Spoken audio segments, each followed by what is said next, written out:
This is where I live. I'm a housewife. My name is Ellen Jones. That Tuesday in July started out just like any other day the past few months. There was no warning it was to be the most terrifying day of my life. I remember thinking how tired I felt. Even the housework seemed drudgery and so meaningless with George confined to his bed. No one to see or care even. And then I got scared because I knew I was beginning to feel sorry for myself. George was the one who was ill, and he needed all of my thoughts and attention, and above all, my cheerfulness. I tried not to think about us, about George, how he'd changed. I told myself it was just my imagination, that things would be different when he was well and strong again. Then I thought I heard him call. George, did you call? George, are you all right? Yes, Ellen. You want anything? Not now. I've just begun work on an insurance report for the office. Well, call me, dear, if you need me. Okay.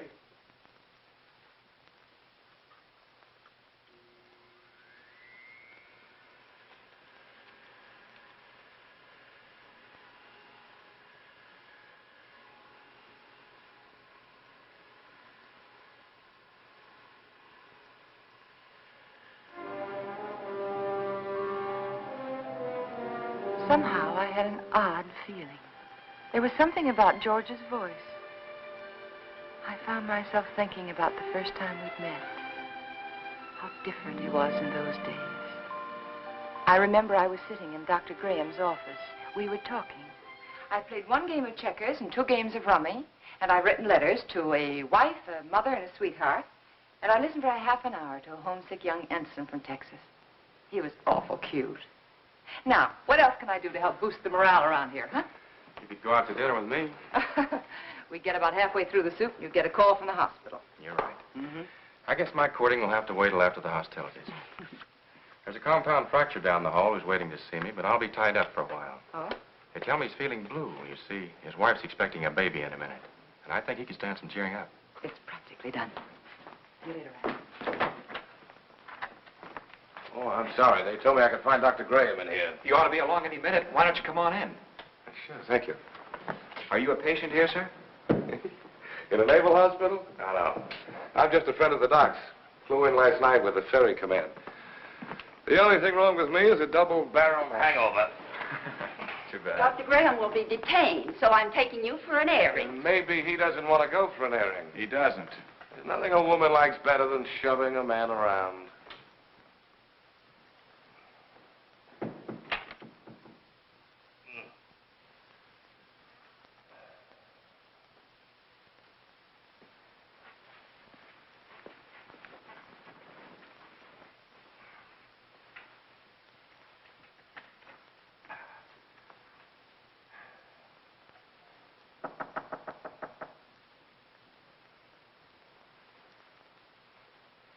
Hello. Hey. Who are you? I'm Ellen Brown. Doesn't suit you at all. It's much too plain.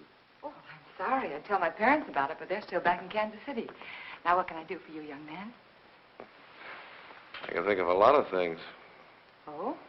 Well, shall we begin with a game of cards? Well, I could read the newspaper to you. I could write a letter for you. I know.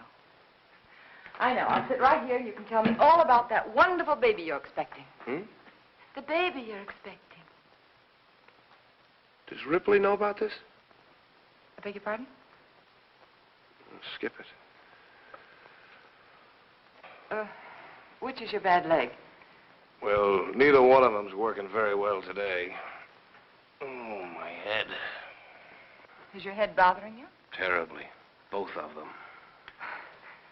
Would you like me to rub it for you?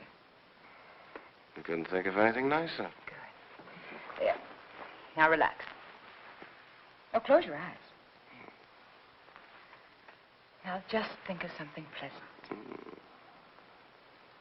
Pretty soon you'll be going home to your wife. Won't that be wonderful? Think what she looks like. How pretty she is. Lovely.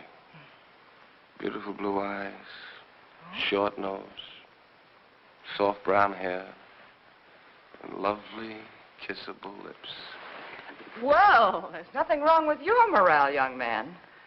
I'll recommend to the doctor that you be sent home to your wife immediately. Hey, wait a minute. Wait, you're all dressed. Naturally. Well, George. Hello, Ranny. Son of a gun. What are you doing here? Enjoying myself immensely? his leg isn't even broken. No? No, it Hey, isn't. Doc, what kind of nurses do you have around here anyway? Hey, what goes on here, Ellen? But when I came in here, he was lying there all covered up, and he let me make an absolute idiot of myself. Rubbing his head. Both of them. Best cure in the world for a hangover. Ellen, this is George Jones, an old and untrustworthy friend of mine. Now, remember, I saw her first. George Jones. The name suits you perfectly, completely undistinguished. I wouldn't say that, honey. Someday you may wind up wearing it. Wait. Shall we go?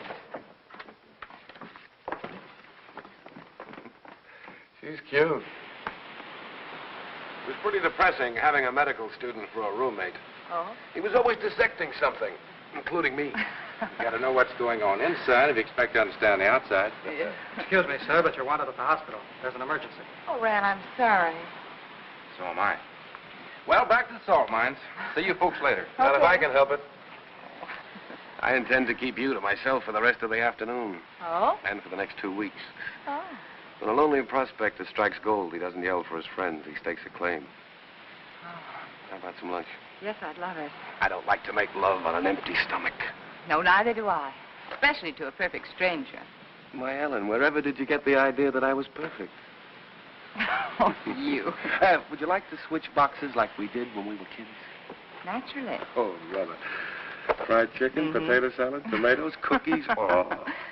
Day rations, canned hams, powdered milk, chewing gum, and 4 cigarettes. Coffee.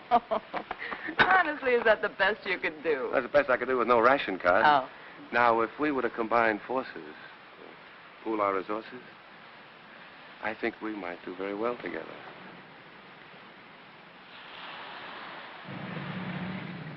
Here we go.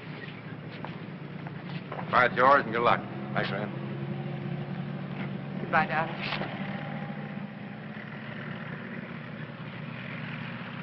Take care of yourself.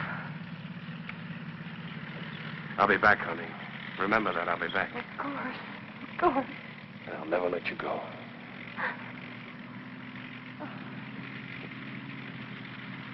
Goodbye, darling.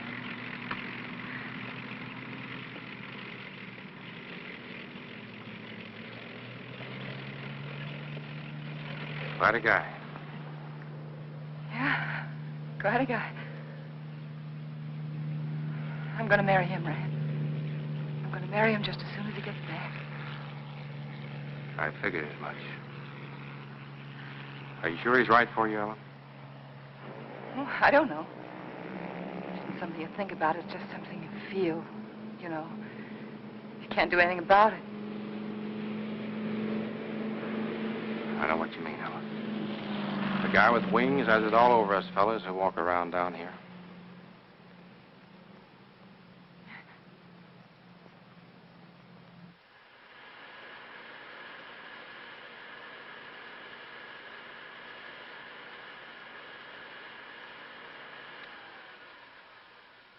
I'm coming up now, dear. Do you want me to bring you anything? No.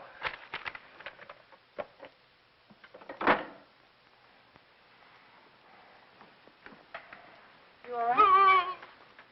What is it? What's the matter? Get a doctor. Here, take No, not that. Get a doctor. Another doctor, not Graham. But I have to, dear. He is your doctor. Don't argue with me. Don't call Graham. Get another doctor.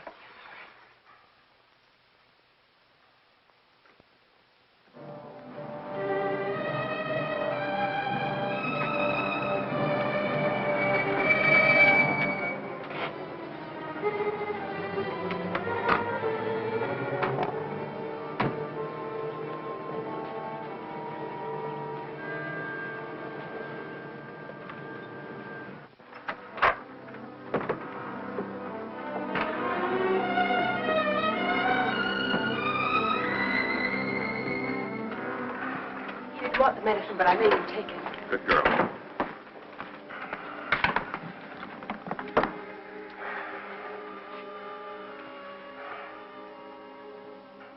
Still ticking? Sounds pretty good. You're evidently feeling better than when Ellen called. What time is it? 5 after 9, dear. Took you a long time to get here, Annie. Oh, I know it seems like it, but he came just as soon as I called him. How long did it take? About 20 minutes. Fortunately, Ellen caught me as I was leaving on another call. Yes. Is there some alcohol in the bathroom? Yes. 20 minutes. I got that pain over 45 minutes ago. Why did you delay it? I didn't, dear. I lost a lot of time trying to get another doctor. But you needed him so badly, I had to. You know best. You always know best nowadays, don't you, Ellen? No, it isn't that. I just knew that he'd come sooner than anyone else. He's our friend, George. Oh, it's better already. Rennie, let's not kid each other. We both know where I stand. My own insurance company wouldn't put a nickel on me. Now, look here. All of us are in that same boat. Automobile taking an unexpected turn, a brick falling from a high building, heart condition like yours. They're all hazards, but that doesn't necessarily mean they'll ever happen. Think of all the chances you took during the war. You didn't worry about them. Came out feeling better when you went in. Now, the only thing you have to do is lie here in bed and let us help you get well. Isn't that right, Ellen? Yes, that's what I keep telling him. You're lucky in many ways, George. You have a wonderful wife. She's developed into a fine nurse. I don't think I'll be tying up her exclusive services much longer. Now, you've got to cut out this way of thinking. Yeah, I know. Would you mind, Ellen? I'd like to talk to George alone. No, of course not. I'll be across the hall if you need me. Those were pretty morbid things you were saying in front of Ellen. Has she complained? Certainly not. But you got to think of her, too. She's looking a little worn. Now, when you get these ideas, try using a little mental therapy. Next, you'll be telling me I ought to see a psychiatrist. Might be a very good idea. You doctors are all alike. You can't cure a patient, you tell him it's all in his mind. I'm trying to help you, George. You know that. I'll drop in again this afternoon.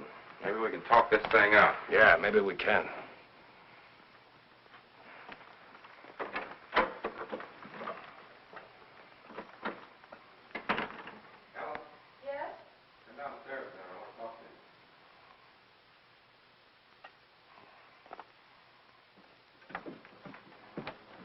Ellen, did anything particular happen to upset George this morning? No, not that I know of. Why, do you think he's worse? Frankly, I don't like his mental state. Well, I think maybe it's just the hot weather. Depresses him. He's been a very active man. It's natural for him to be depressed, but Yes. when a man's at a low ebb mentally and physically, he's prone to all sorts of imaginary fears. Yes, I know. I'd feel better if he were in the hospital for a while. No, I don't think so. Well, you want what's best for George, don't you? Well, of course, that's just it. I think it would upset him terribly. You see, he doesn't seem to want anyone else around him except me. Well, this morning, he didn't even want me to call you. Oh, it isn't that he's disloyal, Ran, or has lost confidence, but lately, he seems to have taken these sudden dislikes to people. Look, Ellen, Yes? you and George aren't just patients, you're friends. George is up there brooding, and I don't like it. Could develop into something serious. If you won't send him to the hospital, I want you to have someone here to help you. I'm sure you know what's best, Ran, but honestly, I don't know how George will take it. Well, he doesn't even seem to want his aunt around anymore. Ellen, I don't think it's wise for you to try to handle this alone any longer. You're stressed to the breaking point already. I'll take it up with George this afternoon. All right. I better get back upstairs. No, Ellen. Let him relax for a while. Oh, all right. Give the medicine a chance to work. Yeah. I want you to relax, too.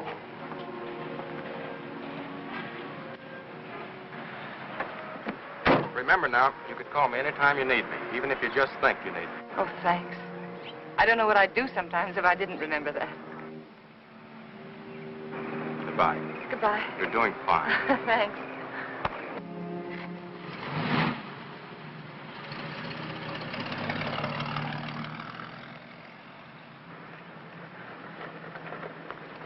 Stand where you are. Don't move. Oh, you frightened me. Did I? Yeah. Say, what are you all dressed up for? And where did you get that beautiful new tricycle? It's not a tricycle. It's a horse. Oh? A palomino. My grandpa gave it to me. Oh, he did? Well, it's beautiful, Billy. I'm not Billy. I'm Hoppy. Hoppy? Now, who's Hoppy? Don't you know who Hoppy is? No, I'm afraid I Don't don't. you have television? What? Don't you have television? No. Want to see mine? Sure. Look inside. Well, look at that. See? Hoppy's there, too. Just like in a real television. Why, of course, I know him. That's Hopalong Cassidy. Uh-huh. Well, saved many people today, Hoppy? Oh, 60 or 100. Don't try any tricks now. Oh, I wouldn't think of it. Do you have any cookies? No, I haven't. See, the grocerman hasn't come yet, but I will have later. You know what I do with a bad man? No, what do you do? I dynamite him into little pieces. Shot him, put him in jail. Oh, I don't think the real Hoppy would treat even bad men that way. Well, really what I did was lasso him, tie him up, throw him in jail.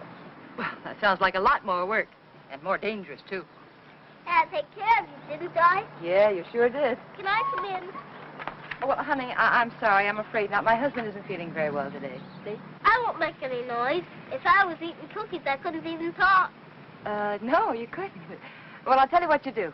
After the grocerman comes, that'll be around 12 o'clock, see? You come to the back door very quietly, and I'll have some cookies for you. Okay? Okay. I'll ride my horse up and down and see that no bad people make any noise. Because I'm your friend, aren't I? That's right, Hoppy. You're my friend. Beep, beep. I'm an engine, I'm an engine. I'm going to beat that car at the crossing. Beep, beep, beep, beep. Beep, beep, beep, beep.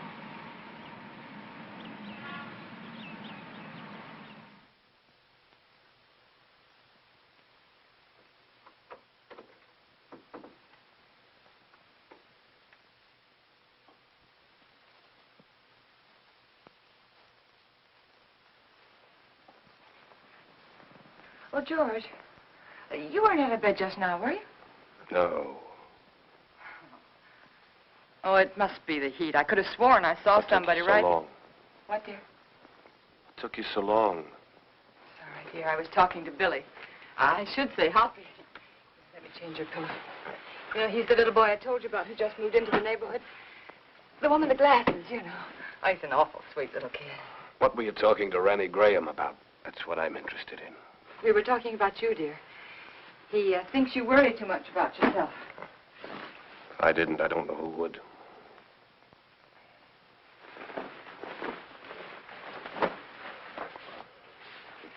George, ever since you got out of bed yesterday to see if you could walk, I've had it on my mind. I want you to promise me not to get out of bed again while I'm out of the room. All right, Ellen. Did you call the druggist about getting the heart prescription filled? Yes, dear. He said he'd send it up later in the day. But there's enough there if we need it before. Did you tell him I'd spilled it? No, I didn't. Do you feel well enough for the paper? Yeah. Editorial page? No, just the front page is all right, thank you. Here you are, dear. You look tired, Ellen. Oh, I'm not. Just that it's so hot today. What are you thinking about, Ellen? Well, you know, I was just thinking that everything in our lives, every breath, every thought has been for ourselves. I don't think people can do that and be happy. Do you? You're getting a little confused, darling. It was me that Rennie Graham told to change my way of thinking. Oh, no. I mean, it was my fault, too. I just wasn't strong enough to help you. But we could change all that now. Ellen. Could make all the difference in the world, George. Come here, Ellen. Yes? What's the first thing you do? When? When I'm out of this bed again, away from the house? Just be so grateful that you're well. I think I'd try to do something to somebody. I mean you. For your own self. Oh. I'd like children. Yeah. Yes. And then I'd like a garden. A real garden. Like the woman next door has. And I'd find out about flowers and things, and I'd compare notes with every other woman on the block. So you'd have a garden and children, huh? Oh, isn't it good to plan again? Kind of gives you something to hold on to, doesn't it? Oh, my, it takes a long time for things to sink in, doesn't it? But you always said that, George. You always said make a plan for everything and then stick to it. All right. All right, our plan now is for you to get well. And then afterwards... You must think I'm very stupid. Stupid? Don't you think I know you're in love with him? In love with whom? Graham. Well, that's the silliest thing I ever heard of you. You're not as subtle as you think you are, Ellen. It's quite obvious. First, I thought it was just an infatuation, but now I realize it's more serious. Serious to the point where my life is more in danger from your heart than mine. George, what are you talking about? I almost feel sorry for you, Ellen. He overrated you, Ellen, just as he underrated me. You haven't the courage or the intelligence he thinks you have. Please don't talk like... Do you suppose I don't know he told you to rake over these old coals this morning? No, dear, he didn't. Convinced me I was a failure by making me impossible promises? I know something about my own sickness. I know what happens to a George. man when you take away his self-respect. George, I know what that. happens when you constantly upset. George, this is wrong. I know it is. Please don't upset yourself anymore. Please. That's what he told you to do, isn't it? Did No. he also tell you to delay getting help to me like you did this morning?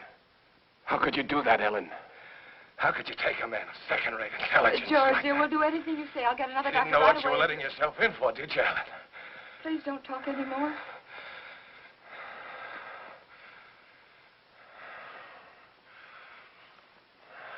Rest. Rest. Oh, George, you just couldn't believe those things you said about Dr. Good. I don't even want to hear his name.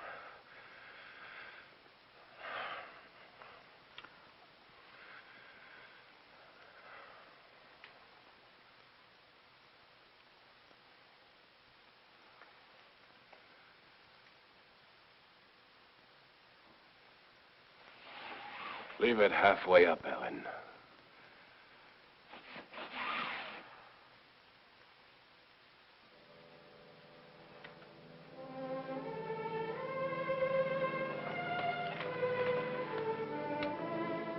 I was so hurt I could hardly keep from crying.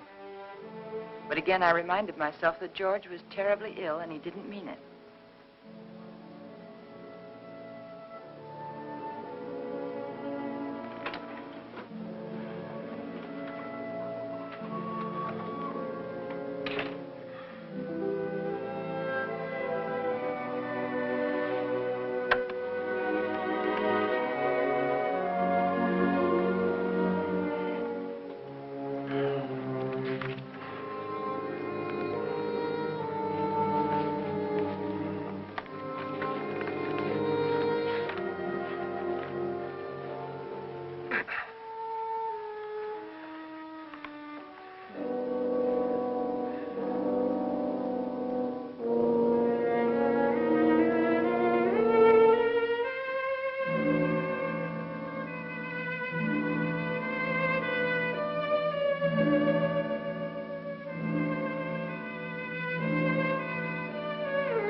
I knew I had to keep doing something, anything. Anything to keep me from hearing George's words. He didn't mean them. He couldn't mean them. It was his illness, the heat. And when I took his lunch up to him, I'd be pleasant and cheerful as if nothing had happened. Hey. Oh, hi, Hoppy. What's the matter? Oh, you don't have to whisper now. He's awake. I was just fixing his lunch. Did you come for your cookies? Bobby's just left the bake, but I've already had for lunch. You're not begging. I want to give them to you. There you are. Take the tray. But Say, you catching a cold in this weather? you sound just like my mom. No, I'm not. Oh. I could use something, too. Present for me? Uh-huh. Oh, Hoppy, how nice of you. I wonder what this could be. Oh, that's very nice. Are you sure you don't want to keep it yourself? We got a big television at home, a real one. This is just a pretend one. Well, I know it is, but it's very nice, and I want to thank you very much for giving it to me. Mommy says television's good for when you're sick. Daddy says it makes him sick. Oh. Mommy lets me look at television, so I stay in bed. Well, I think that's a very good idea. I'll have to tell my husband about that. Can I see him? I can play with him if he can't go outside. Oh, well, that's very nice of you, but I don't think he's well enough to see people, dear. I won't make any noise. I'll just eat my cookies and look. Well, perhaps in a week or two when he's feeling better, huh? Okay. My horse is sick. I gotta go see my horse. Okay.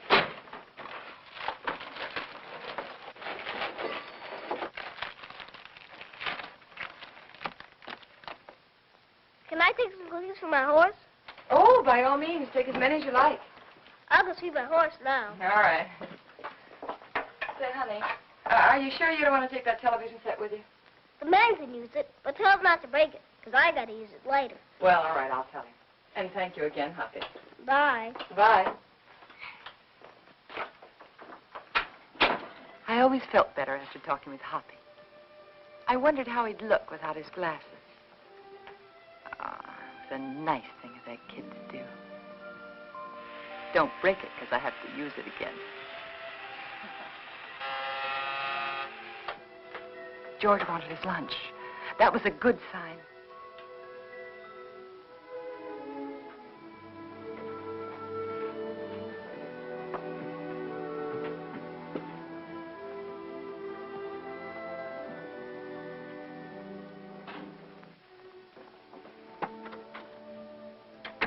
Hungry? Yes, as a matter of fact, I am. Good. Feeling much better. Hoppy sent you a present. Television set. And he says not to break it because he has to use it later. You two are getting to be great pals, aren't you? Oh, yes, he's a darling little kid. He's so eager to please. Oh, honey, not now. All right. But at least you're going to have clean hands and face before you eat. Ellen, has the postman come yet? What'd you say, dear? Postman, has he come yet? Oh, no. No, he's very late today. Guess it must be the heat. Give him this letter when he comes, please. Dear, I thought you were resting. With the rest in the way. A relief to get that written. New insurance law affects the Emerson estate. I've got to check over. All right, dear, all right. I'll meet him at the gate. Give it to him. I saw him. How's that? Good. Sure.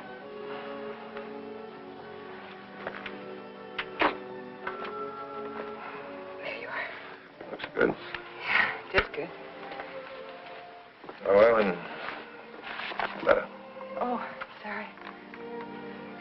And if you finish before I get back, don't try to put that tray on the floor. You remember what happened the last time? Hey, you really wrote a letter, didn't you?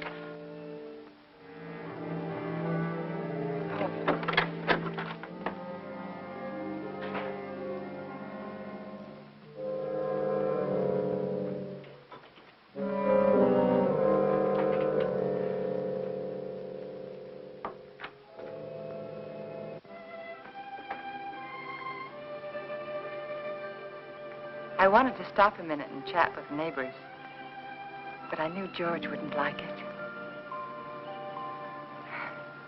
He didn't believe in neighbors. And then I saw the postman.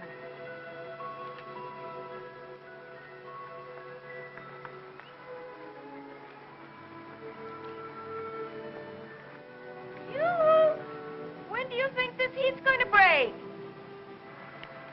Morning, Mr. Carson. Oh, good morning, Mrs. Jones. Certainly is hot, isn't it? Oh, it sure is, especially with this mailbag. Looks heavy, all right. Well, if I'm all in now, I wonder what I'm going to be like this afternoon. Well, I guess I'll live. Yeah. Everything's so high, I've got to keep my nose to the grindstone. Yeah. Got a pension plan. Did I tell you about it? Yes, you did. Well, you got to follow it to a T. Every penny counts. Yes. Now, you know, my wife doesn't understand that. She says I'm an old penny pincher. No. But I told her that... Mr. Carson, would you take this letter for me, please? Thanks. I'll swear I bring in more mail than I take out. Well, I'm sorry. I'd run up to the mailbox with it myself, but I don't like to leave the house so long with my husband being ill and all, you know. No, one never figures how it slows me up lugging everybody's mail around this awful heat. Sorry. My feet are throbbing. Your feet ever... Yeah, I know just what you mean. You know, I ought to be way out in Pine Avenue and Merritt Street, but noon with the way I'm going, I won't be out there till 1 o'clock. Sorry. Well, with everybody giving me mail to take back. Is that mail for me? Huh? That mail, is it mine? Oh, yes. Excuse me. Thank you. It's all right. It's that retirement plan that keeps me going. Yeah, I'll bet it is. Well, thanks again, Mr. Garnett. You're welcome. Well, glad to see your husband's well enough to be up, Mrs. Jones. Goodbye. I wish I could lie down for a while.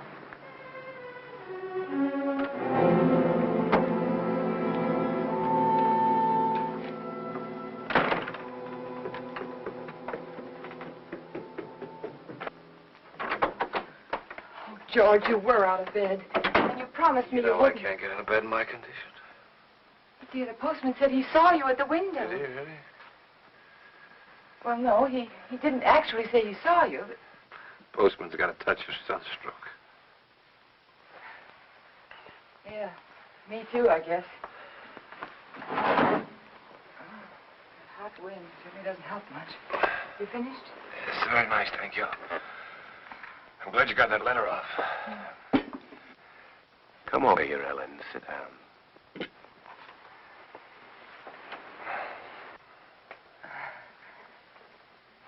Would you like your Aunt Clara to come up and visit for a little while today? It's pretty hot for the old gal. Oh, she'd love it if you asked for her.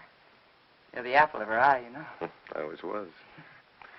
You know, Aunt Clara gave me a toy when I was a kid. A toy I was crazy about. My mother used to tell her she gave me too much, but I can still remember that toy. It was a bottle with a small, absolutely perfect sailing ship built inside of it. You know, I was so crazy about that toy, I wouldn't let anybody touch it. Oh? Not even my mother. One day I was making a garden, making a garden in the backyard. A neighbor boy came running out of my house with my ship in his hand.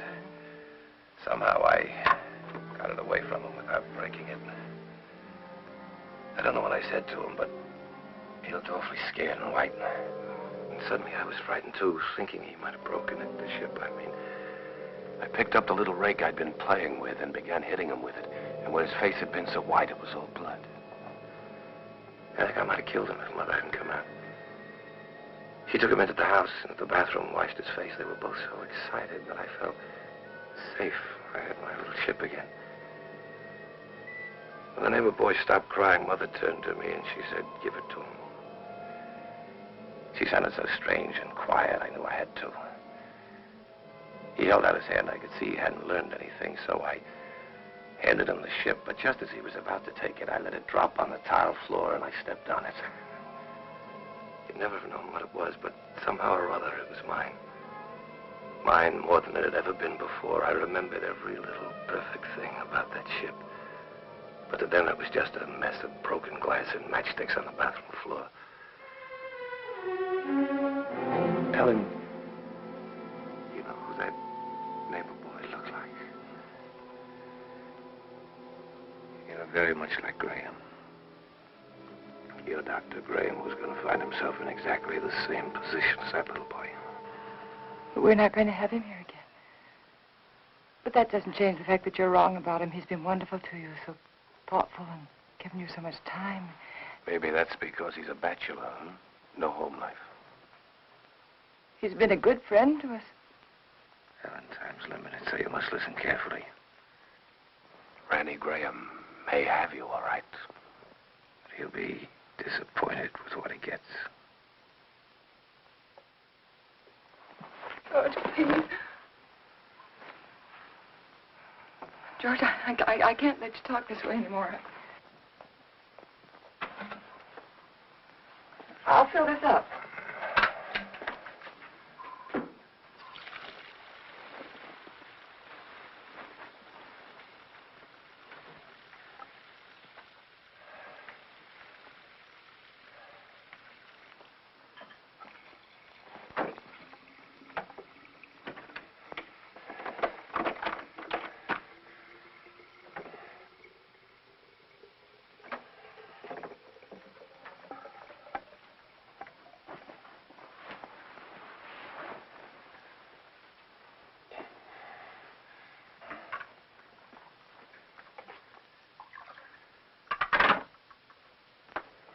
I'll be downstairs if you want me.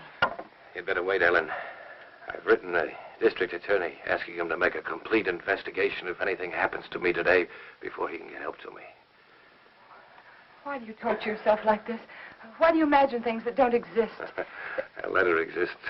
It proves you're trying to kill me. But I'm not. I'm not. If I can't help you, George, then I'm going to get someone else in who can. It's not me that needs help now, Ellen. You gave that letter to the postman yourself just a while ago. Yes? Yes, I gave him the letter, the one that you wrote about insurance policies. I knew you wouldn't recognize a district attorney's name if you saw it. Nobody ever does. Isn't that strange? Everybody knows there's a district attorney, but nobody ever knows his name. We are going to get someone else in, another doctor, because this is all in your mind. My mind is fine. Just to reassure you on that point, let me tell you that letter was about insurance. I told the district attorney how much insurance we had on each other's lives. That if either one of us died, the other would do very nicely for the rest of his life, or her life very comfortably indeed. Oh. I also told him how you and Dr. Graham, how you were working together to aggravate my condition so it wouldn't look like murder. George! I also told him how you were gradually giving me overdoses of the heart medicine. But that isn't true. Anyone would know that isn't true. Would they? Why is that bottle almost empty, huh? We only got it the other day. Well, you told me that you spilled it on the tray. You told me that yourself, George. You didn't tell the druggist that. Oh, Mr. Phillips will make an excellent witness against you, Ellen. He'll be the first if anything happens to me. And let me tell you, there'll be others. The letter takes care of everything. The druggist, the medicine, the doctor. He's in it, too. Oh, you've implicated your old friend Graham, you know. Nothing's going to happen to you.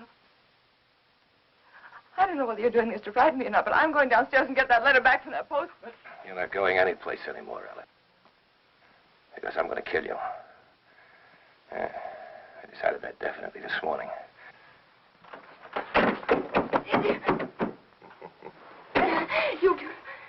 You couldn't mean this, George. You couldn't. George, you know I wouldn't hurt anybody. Anybody, much less you. George, think. It's me. It's Ellen. It's Ellen. But you did want to be rid of me. It was in your mind. That's why you feel so guilty, isn't it? No.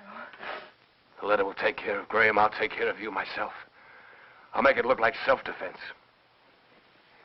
Please don't.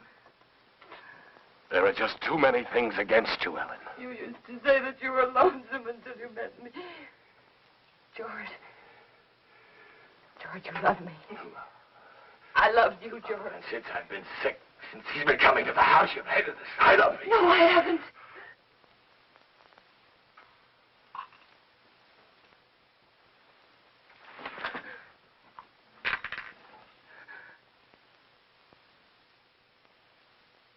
Oh. No.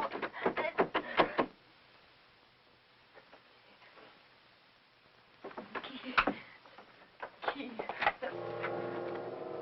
It was one of those awful dreams. The kind I used to have when George was overseas. That man lying there was George, my husband. He was dead. He died trying to kill me.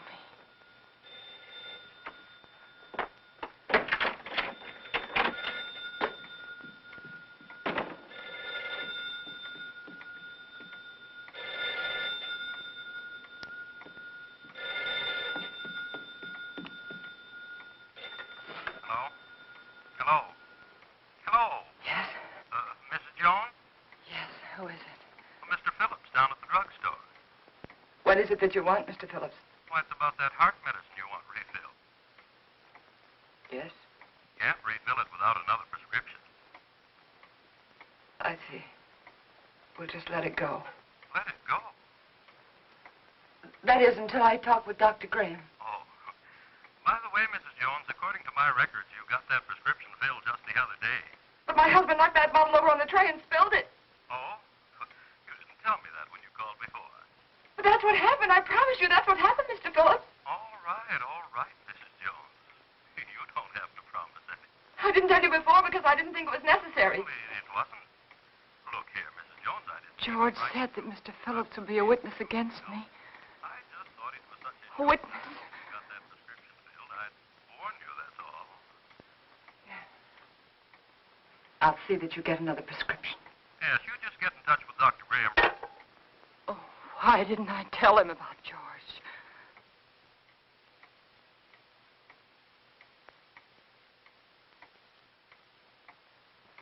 That letter. I had to get that letter back. I couldn't tell anyone about George until I got that letter back. I could feel the woman next door watching me. Maybe she'd be a witness against me, too. She could tell them how I ran out of the house and then back in again. How strangely I was acting. It wouldn't matter what she thought if I could only get that letter back.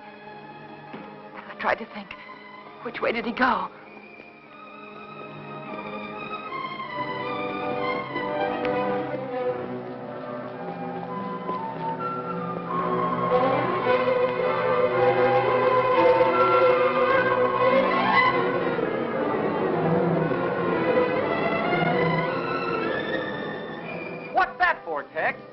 Who knows? The heap needs everything we can put in it. Yeah, but what'll it do? Who cares? Pardon me. Can you tell me, did the postman go by here yet? The postman? Yeah. Yeah, old Oddball plowed his way through here a little while ago. Oh, which way did he go, do you know? That-a-way. Oh, thanks. Yeah, up that way towards Merritt Street. You know. Yeah, I know.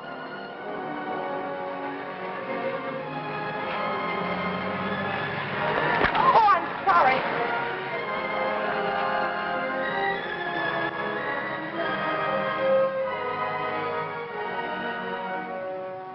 That's right. You know, every time I go home at night, I always tell my wife, Laura, if it wasn't for that pension plan of you, I just never get up. I just drop in my tracks one of these days, and that'd settle it. I just never get up anymore, and that's all.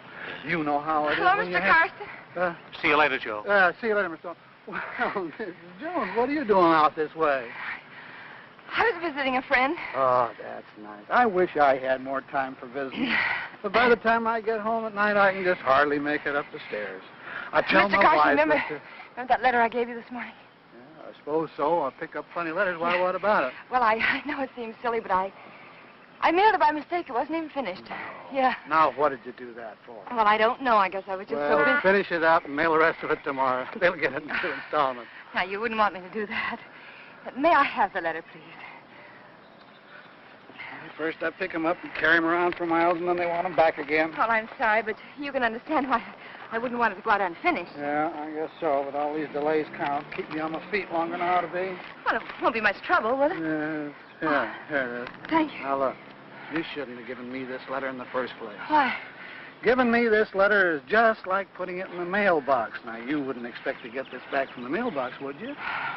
No, but surely you can make this a session. After all, Isn't this fellow the district attorney? Yes. Yes, my husband read about some graft in the newspaper, and he wrote to the district attorney about it. Oh, your husband wrote the letter? Yes. Thought you said you wrote it. Well, what's the difference? He's my husband. Oh, it makes all the difference in the world, Mrs. Jones. But why? It's one of our strictest rules. We can't return a letter to anyone except the person who wrote it. But, Mr. Carson, my husband's sick. You know that, and he sent me to get the letter back. Yes, I know that. Oh, don't be so obstinate. You know it's all right. He's sick. Give it to me. Obstinate. Now, how do you like that? After standing here patiently in all this heat trying to reason with you, you're the one that's being obstinate. You don't seem to realize it's against the rules. Well, what do you care if it is against the rules? I have to care, but you don't. You're not the one who'd get fired. Oh, I'm sorry.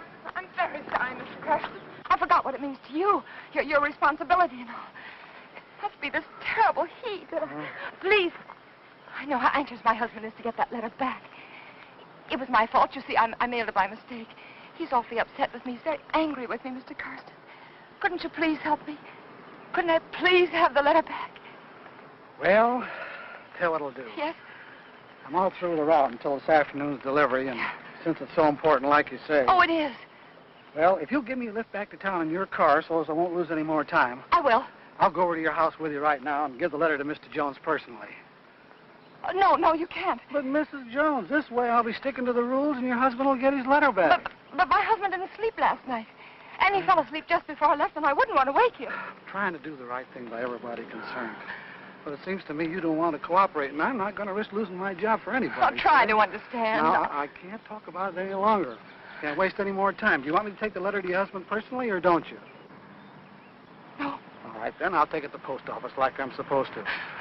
You can go down there and get it from the superintendent. Superintendent? Yeah, he's got more authority than I have. Maybe he'll give it to you. I see. But you better not waste any more time. Once I bring the mail in, they send it out right quick. Oh. Once it leaves the post office for delivery, nobody can stop it. The post office downtown? Yeah. Yeah, thanks. Oh, Mr. Carson, how do I get there? The shortest way on. Right on down the boulevard, shortest. You can't miss it. Thanks. How much time do I have, do you think? Oh, about 2:30, maybe a little before. Thank you.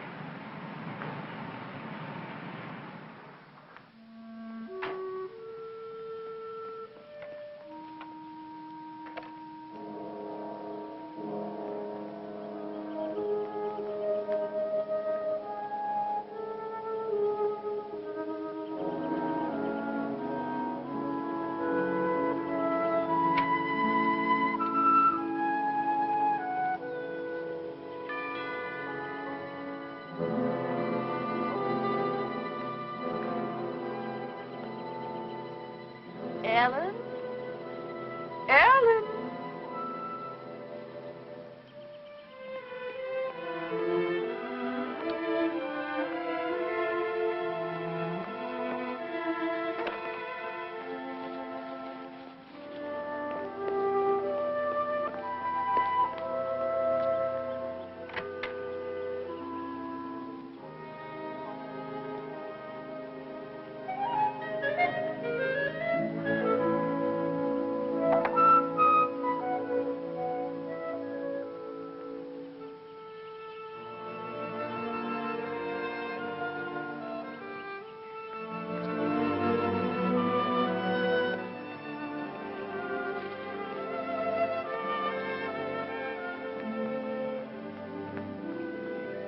Pardon me.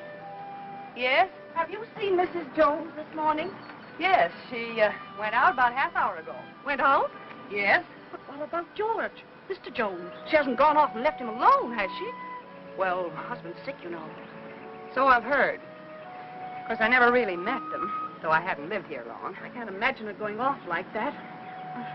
I'm Mr. Jones's aunt. I made him some jellied consomme. I packed it in ice. It's melting. I never dreamt I wouldn't get in. I could tell you where the key is. The key? Perhaps you'll think it's nosy, but I happened to see her when she locked the door. Well, isn't that good of you?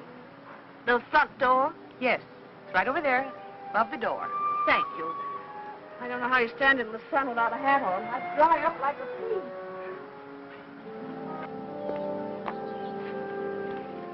The top of the green shutter, the far side of the door. I found it.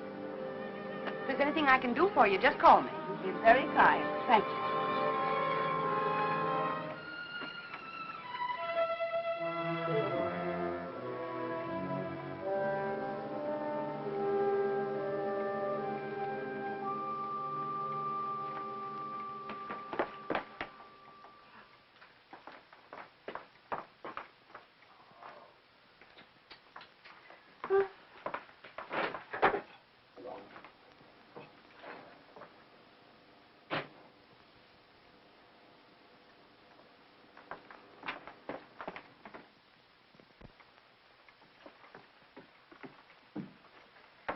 Hey, Clara. Ellen, where on earth have you been? Have you been upstairs? Well, I was just going up. Oh, why are you so out of breath? Why, I've been running and... Running in all this heat, you should have more sense. How did you get in, Aunt Claire? I found the key on the ledge. Oh, there, look at that. It's stripped right down my dress. Now it's ruined. I was worried half to death. I thought something had happened. Happened? I never known you to go off like this. How's George? He's all right. Well, I even rang the bell. Just a jab. Is he taking one of those sedatives? Yes. Oh, people take too much medicine nowadays, if you ask me. When I was a girl, we had homeopathic doctors. Wonder whatever happened to them. Anyway, they gave you very little medicine, and all of it tasted good, even the tonics. And no barbitals at all. Well, and I never seen you look so tired and worn out. Why don't you ask that doctor to give you something? I'm all right. Looks a little young to me to be a good doctor. But after all, if you and George like him so much, confidence is half the battle. Ellen, you look awful peaked. Ellen, you're not letting yourself go, are you, dear? Oh, I know I look terrible. When George fell asleep, I had some errands to do, and I'll get you some. I just thought I'd go and take care of them without bothering to change. You know how it is. You sure you're all right? Yes. Why don't you go upstairs and lie down for a bit, dear? Take a little snooze. It'll do you good. I'm not tired. Really, I'm not. Well, after all. Oh, Clara, I have so much to do today. Oh, sit down, Ellen. Lean back. Relax. You'll be on your back before you know it if you don't watch out. After all I want to do is to help. From now on, I'm going to have more time, too. Ellen, I forgot to tell you. I resigned. Resign? From the Helpers Guild after 15 years. I'm not helping anymore. I'll leave the kitchen door open, and then we can talk while I'm cleaning up out there, all right? Oh, you might as well. You're so fidgety. Oh, Ellen, while you're on your feet, will you bring me a damp cloth? For 15 years, I was in that guild. And for the past 5, I was treasurer. And for the last 3, they were promising me the presidency. So what happens? Last Tuesday, they let Cora Comstock. You know, Zachary's brother's wife. Well, I was furious. Zachary said I was hasty. But after 15 years, you know, I've never known a small woman yet who wasn't always boasting about her little hands and tiny feet and trying to run everything. The best I can do. You think I was right? 15 years, after all. Zachary was upset. He says I need lots of outside activity, lots. And I agree. That Cora, she hasn't got any questions going in her body. I thought if she didn't stop, I'd scream. He's playing a late game because of me. I always tell him he plays too much at his age, but that's just one of the worries of being married to an older man. Oh, Alan, why don't you have some of that jellied consomme? At least it was jellied when I left home. Tried. It's tasty, and it's full of vitamins. I'd like someone to enjoy. After all, it ruined my dress. Oh, I think I'll run up and pop in on George. If he's asleep, you can tell him later that I peeked him. Hey, Clara! Clara! What is it, Ellen? There's something I must tell you. Well, what is it, dear? What's the matter? Are you having trouble? Yes. I didn't want to tell you, but now I think that I must. Don't. Take my advice and don't. You'll only be sorry later that you did. I thought it was funny your being out like that and not going up to see George when you came in. But you don't understand. Yes, I understand. I'll just say goodbye to it. No, please don't. I didn't want to tell you this, but George said that the last time you came to see him, you upset him terribly. And he said to tell you that if you came again today, to tell you that he just couldn't see you. Upset him? You must remember he's ill. Upset him? Well, I've a good mind to tell him something. No, please! Well, I wouldn't think of humiliating myself. He knew I was here all the time. Well, he's rude, mean, and selfish before he was sick, and he's rude, mean, and selfish since he's been sick. I'm sorry I had to tell you this. Well, I thought when I first met you, you'd do something for him, change him somehow. But I must say he hasn't changed at all. He's worse, if anything. And Ellen, you can tell George for me that a man wrapped up in himself makes a very small package. I wondered how much time I had. She was right. I must look awful. I had to fix myself up before I could go to the post office. I had to go in there. I was terrified, but I knew I had to.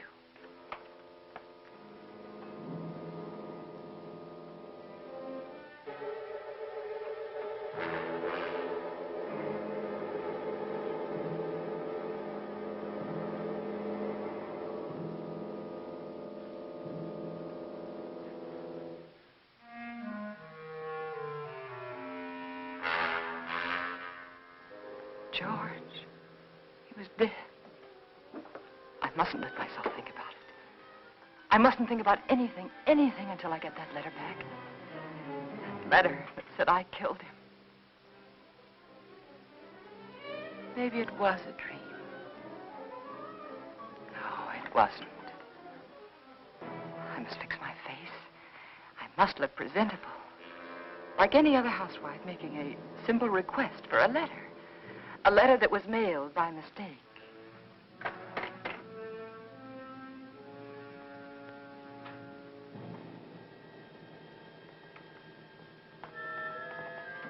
The gun.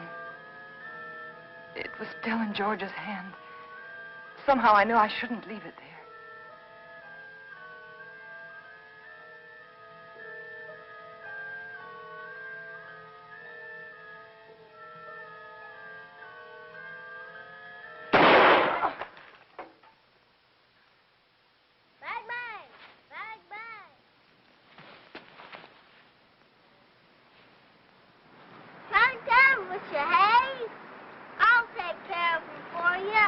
It's all right, Hoppy. It was the radio. I just turned it off. Need any help? No, everything's all right. I see it. Bang, bang! Bang, bang! Hi, gotcha. I prayed that no one else had heard that shot.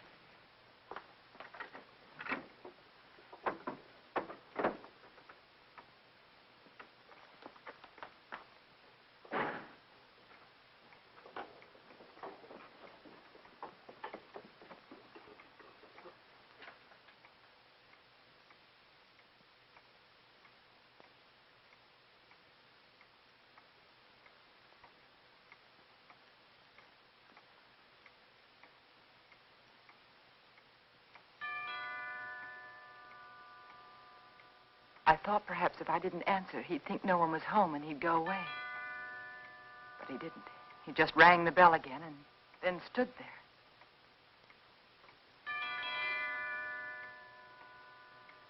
Then I knew I had to get rid of him.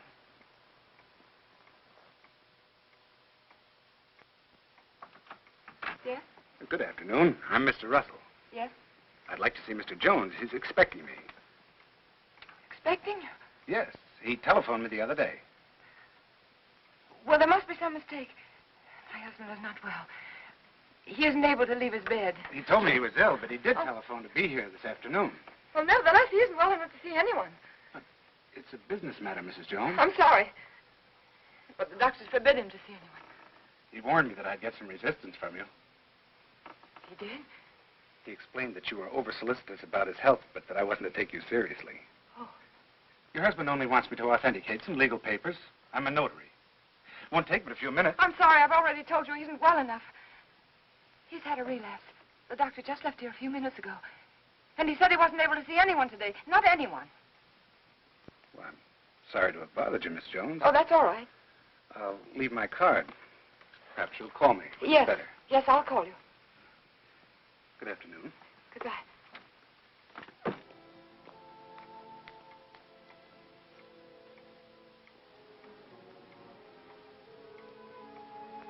Could he be another witness?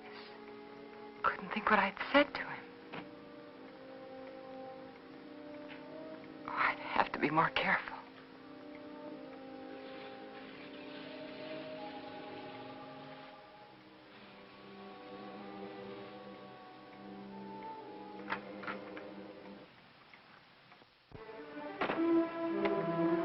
Suddenly I remembered what happened the last time. I had to be sure no one could get into the house.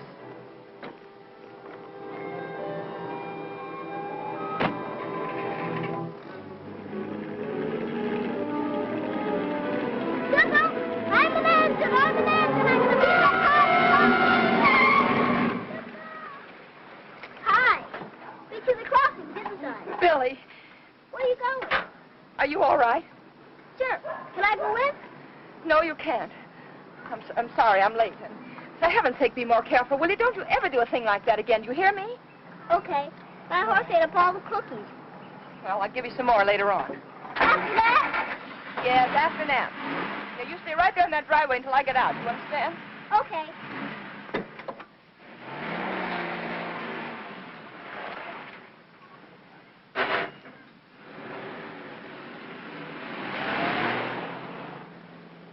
All I remember about the drive downtown was I kept thinking, this time I must control myself.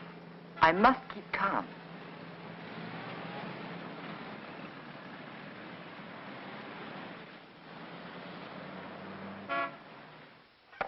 We caught it in plenty of time, Mrs. Jones. It was brought in just a little while ago. Wasn't even processed yet. And I can have it now? Of course. Heaven. No, I'm glad we caught it in time for you. My husband will be so pleased to have it back. I'll give you one of our regular forms here. A form? Yes, one of these. Oh. You mean I can't take the letter with me now? Just take the form home to Mr. Jones, have him fill it out, and when you bring it back, I'll have the letter right here, and I'll give it to you. But why is that necessary? Just regulations. Oh. Among other things, it'll give me a chance to compare Mr. Jones's handwriting with the writing on the envelope. Well, I can assure you it's my husband's handwriting. Yes, I'm sure, yes. Yes. But I must have one of those forms for my records. Oh. But my husband's been very ill, and everything bothers him so. And if I don't have this letter for him when I go home, he'll be awfully upset. Why should he? Well, you see, I'm afraid that he said a lot of very strong things, and he regrets them now. You can explain to him that it won't be delivered. It'll be held right here till the form comes back. Yeah, but it's so hard to reason with a person who's ill. Well, you know how it is. They exaggerate the importance of everything. And what with his heart condition, I wouldn't want to take a chance. Really, I must have the letter for him when I go home now. I must. Mrs. Jones, I think I can take a chance. I'll let you fill out the form for your husband. That's very nice. On one condition. I, of course, must make sure the contents of the letter. What do you mean? It'll be strictly confidential, but of course the letter must be opened and read. Open the letter? Yes, to make sure that it is the letter to the district attorney, as you say. No, you can't. I beg your pardon. I won't have anyone prying into my husband's mail. Prying? I want that letter back, you understand? Unopened. Mrs. Jones, I was about to tell you, if you'd let me finish, that I would call your husband for you. Explain the situation reasonably and ask his permission for you to open the letter, not me. I'm sorry.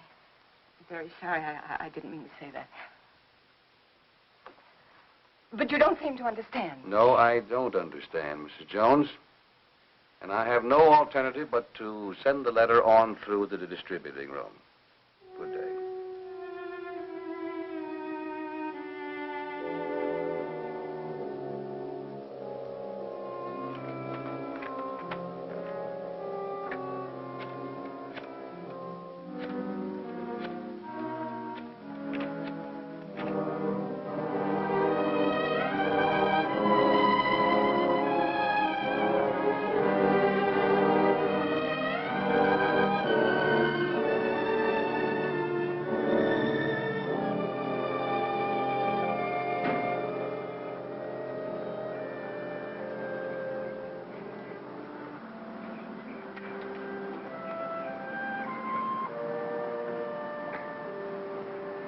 Mrs. Jones.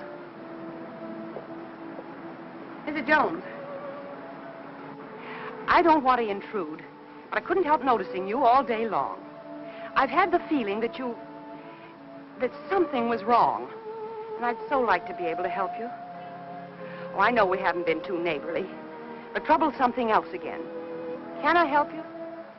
Is there something I can do for you?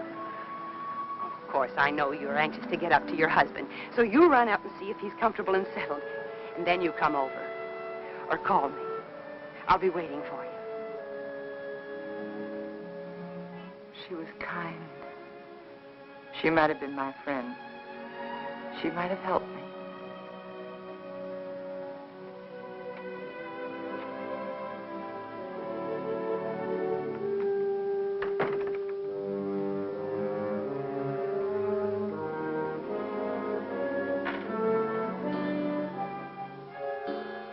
And then I remembered Rand.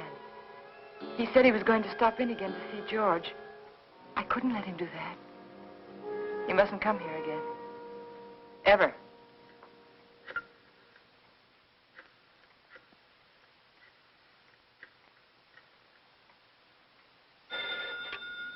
Dr. Graham's office. Hello, this is Mrs. Jones. Is Dr. Graham there? Oh, he isn't here, Mrs. Jones. Can you locate him, please? It's urgent. If it's an emergency, I could trace him through his house calls. Please do. It's very important that Dr. Graham doesn't come here today.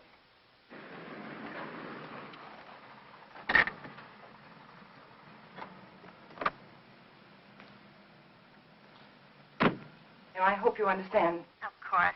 I'll do my best. Goodbye. Bye.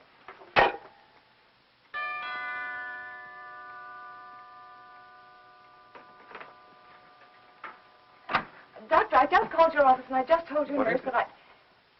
Well, George felt he wanted to consult another doctor. And I did, too. And he just left. And I really think it would be better if you didn't see him again today. Oh? What doctor did you call? Oh, I'm sorry, I've forgotten his name. I called the lady next door for her doctor, and she gave me his telephone number, and George liked him very much. I see. Yes. Is he a heart specialist? Yes. That is, I think so. Mm-hmm. What was his diagnosis? I don't know. But really, George is feeling much better. I'll call you tomorrow. Now, wait a minute. What's happened, really? Well, you see, after... No, please don't, please. Don't go up there. It's better for everyone if you just don't go up there.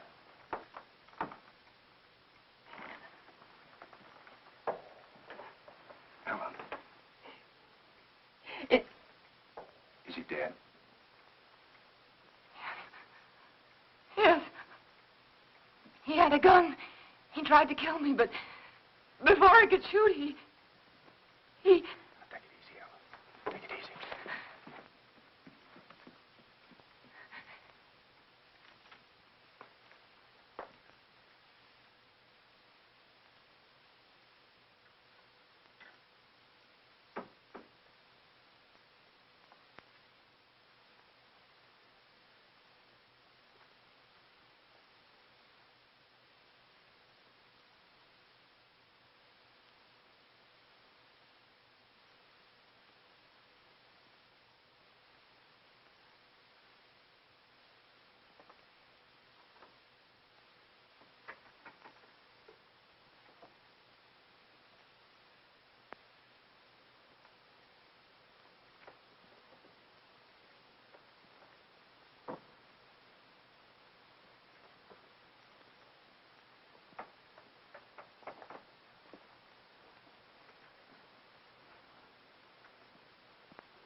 And so I took the gun out of his hand, and I hid it. I had to. It looked as though he died protecting himself from me. All right, Helen, but why didn't you want me here? I don't know how to tell you. That letter said that we planned his death together. That you told me to aggravate his condition, to give him overdoses of his heart medicine. And if they come here and find you here, they'll think it's true, just like George said. Helen, his mind was going. I tried to tell you this morning. He wasn't responsible. They won't believe me. How could they? I did everything wrong. Everything, just like he said I would. The druggist, and then the postman, and then the superintendent. And I even lied to his aunt. They'll all think I was guilty, all of them. You're not guilty, Helen. Remember that. Oh, I know. The police will be here any minute. Now, you better go. You better go right now. Helen, where are you going? I don't know. There's no sense in running away now. Go to the door. Helen. Go to the door.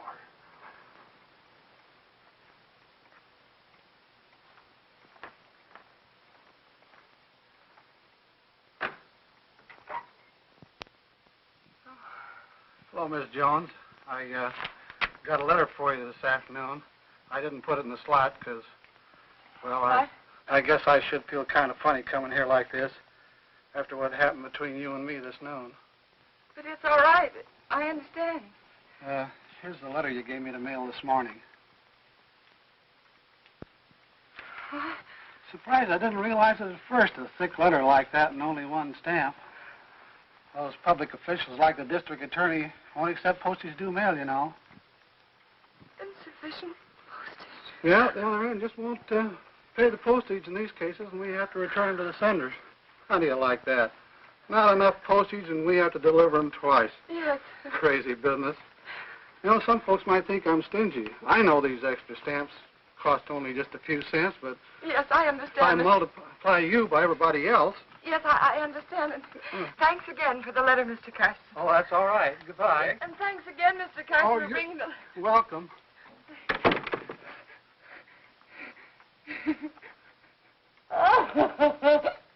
Oh, it's so funny. It's so funny. Go ahead, it'll do you good.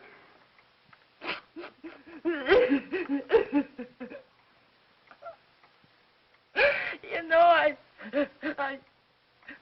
tried so hard to get...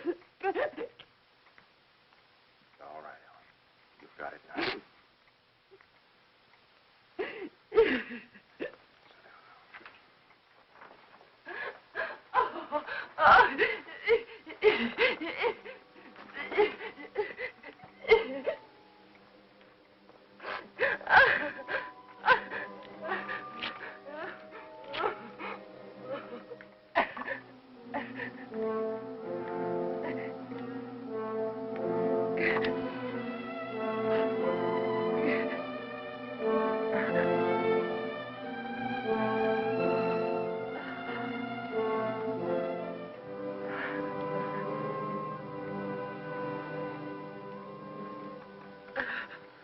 And then I knew what people meant when they said their heart was broken.